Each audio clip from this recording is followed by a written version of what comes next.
What's up guys, this is a quick tutorial video regarding how to cut open and prep the panels for the Impreza GV sedan lights.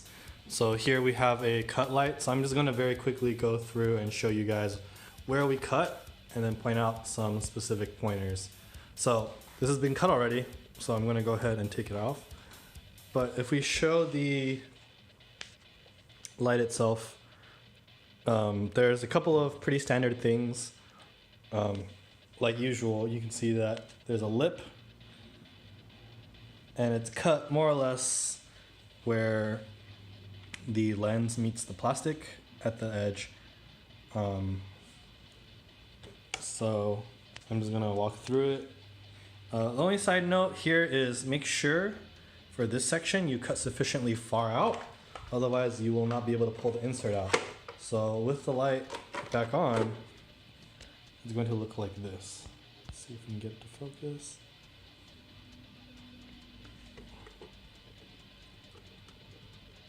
Yeah, so it gets cut like that.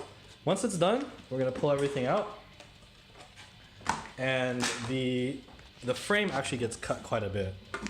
So this is what your frame is gonna look like. You notice that most of it is missing. Been painted black already. Keep in mind you do want to keep the 4 stubs just for fitment. And what's going to happen is when you get our DIY panels that look like this, they come pre-bent. They go in. Let's see if I can do this with a camera in my hand.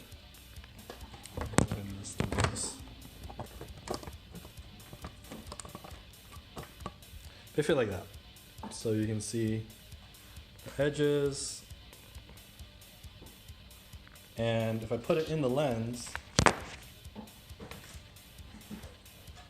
real quick.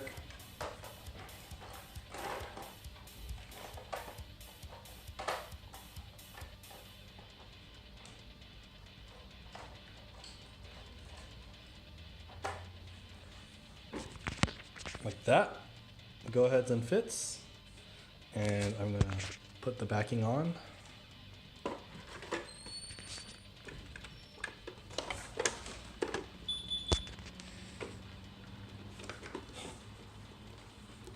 And it goes together like that. So this is a quick update for the GV lights, and hope you guys enjoy it.